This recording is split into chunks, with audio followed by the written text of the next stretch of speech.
Okay. Hello, Dan. How are you doing today? I'm going to change this up a little bit today. Instead of what would Dan do, I'm going to change it up to what did Dan do and take us down memory lane. Okay?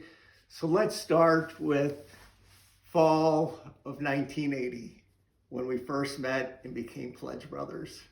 I found out that we grew up in the same part of North St. Louis County, me in Spanish Lake, you in Florissant. Well, we clicked pretty quickly.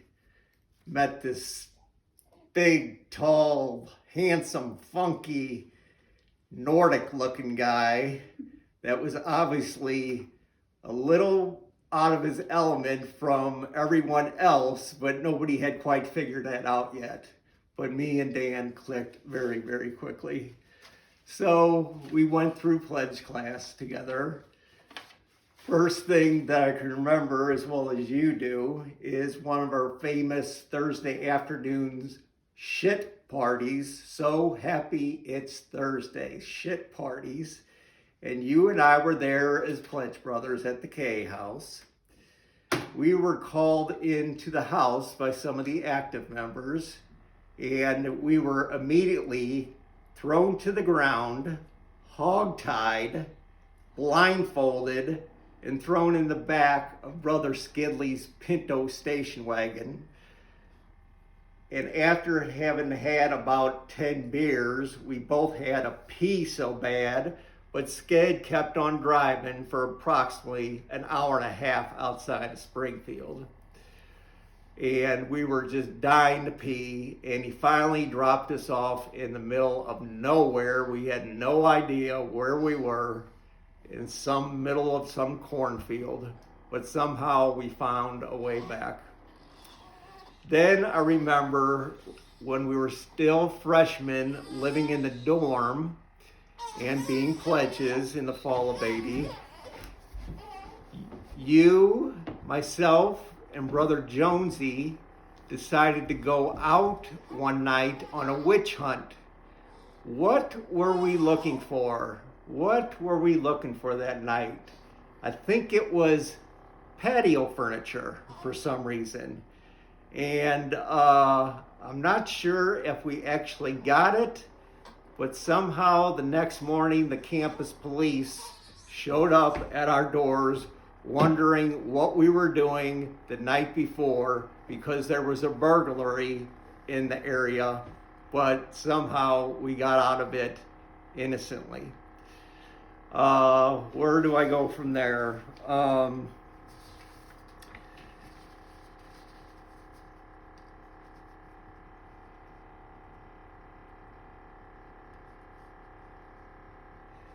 Fall semester, 1982, or no, spring semester of 82. We moved into the house together. And being the two men on the low end of the totem pole, we got the worst room in the house, in the basement, which used to be an old coal bin where they used to keep the coal to heat the old KA house. But we did have some good times that semester in that room. Following semester, I moved across the basement behind the bar with Hadaway, and you stayed in the coal bin room and moved in with, all I can say is, hey, Big, how you doing? Hey, Big, how you doing? We know who that was. Then we hit the jackpot the following semester, getting the best room in the K house on second deck. Those were the best memories of my life at SMS. We had such wonderful times in that room. One memory I specifically remember, I believe it was spring break of 1983. Myself, Brother Tarzan, Brother Lee Butler, and Brother Durwood went down to sunny, hot Fort Lauderdale, and you had decided to hop on the back of a motorcycle and drive down to South Padre Island, a 1,400-mile drive to South Padre Island, hoping for the same hot, sunny weather that we were experiencing in Fort Lauderdale. So we returned from Fort Lauderdale with all of our nice tans. And then I remember sitting in the room and hearing the motorcycle pull up into the drive-thru, and I said, my gosh, Dan must be home. All I can remember is you walking up the stairs in about 3 jackets, 2 stocking caps, a motorcycle helmet on, and icicles hanging from your nose, your mouth, and everything else. And you managed to drive through an ice and snowstorm all the way back from South Padre Island, 1,400 miles back to Springfield. My gosh, what a moment. Oh, and how can we forget one of the famous Friday night parties at the K House that we usually went through 14, 15 kegs of beer. And the night that somehow, when we had our room on second deck, somehow Brother Coma ended up in our room, specifically in my bottom bunk bed. You were on the top, I was on the bottom, and Coma had somehow ended up in our room and passed out on my bed. So later on, at about 3 o'clock in the morning, I came back into our room and see Coma passed out on my bed. And being the good brother that I am, I said, well, I'll let it go, and I'll just sleep on the couch. Well, the next thing I remember, I was asleep, passed out, and I'm feeling a stream of water hitting the top of my head and the side of my face. I looked up, and what was it? Brother Coma standing over me with his pants down, peeing on the top of my head. I immediately jumped up and said, Coma, what the hell are you doing? Get in the bathroom, and threw him out of the room. And boy, what a memory that was. What a memory that was. One moment.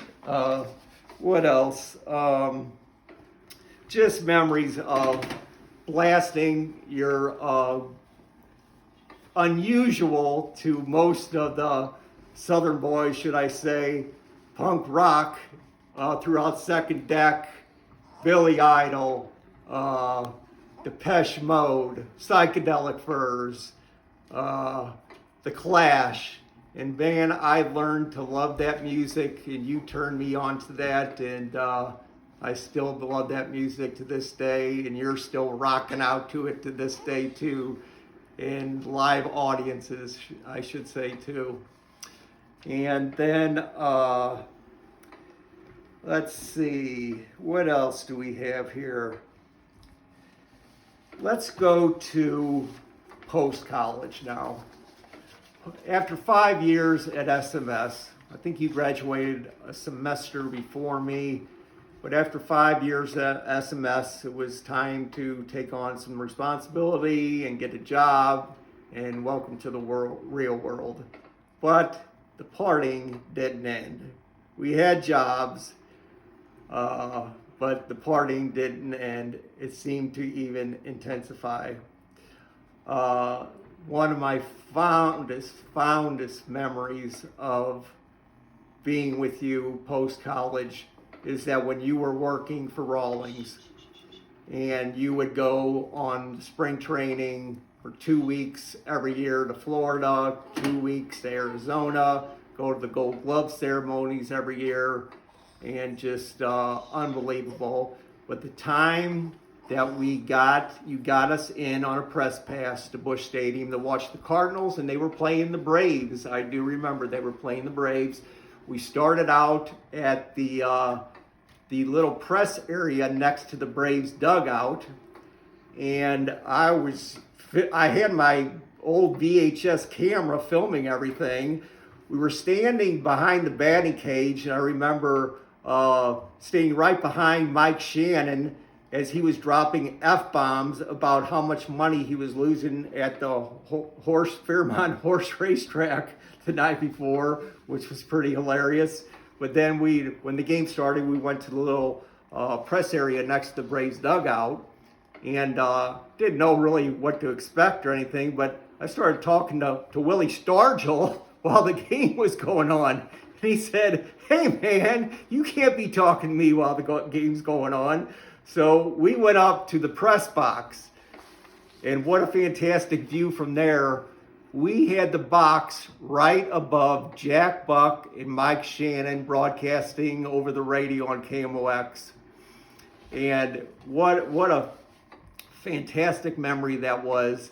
And the best part about it was, in between innings, I went to the press area bathroom to do my men's business in the stall. 5 seconds later, in walks Jack Buck and stands in the stall right next to me. And I looked over at him and said, "Jack, how are you doing?" And he said, "Great game, huh, boy? Great game, hey kid." And I just, again, what a fantastic memory. And then how many nights did we spend at Laclede's Landing in the mid to late 80s, partying till 3 o'clock in the morning, just Lucius Boomers, Bogarts, Harpos, Kennedy's, and on and on. I think Lucius Boomers was our favorite spot to go to. Telania's. We always usually found a way to get back home safely. But what did Dan do sometimes after closing the bars out at 3 a.m.? Did he go home? No, he decided to go down a little bit south of the Arch along the banks of the Mississippi River and climb to the top of a 300-foot electrical tower. Just unbelievably nuts. Unbelievably nuts. And what else? Who in the world would drop psychedelics and go on a road trip to Tennessee whiskey country and tour Jack Daniels and Jim Beam plant? My God, you're crazy. Just remember the great holiday parties that you had for New Year's, Christmas. Remember the big ice block thing that shot down and put your mouth in, took a shot. And again, great times, buddy. Great times. So anyway, wrapping this up, on a more serious note, brother, I love you. I miss you so much. I've always admiredly looked up to you so much, Dan. You're the most talented person I've ever met and will ever meet in my lifetime. You've raised 2 wonderful sons in Sam and Jake. And I just wish sometimes that I could still keep up with you partying like the old days. But unfortunately for me, those days have kind of ended. But you never know. There are cures for things, and maybe we can get back together sometime.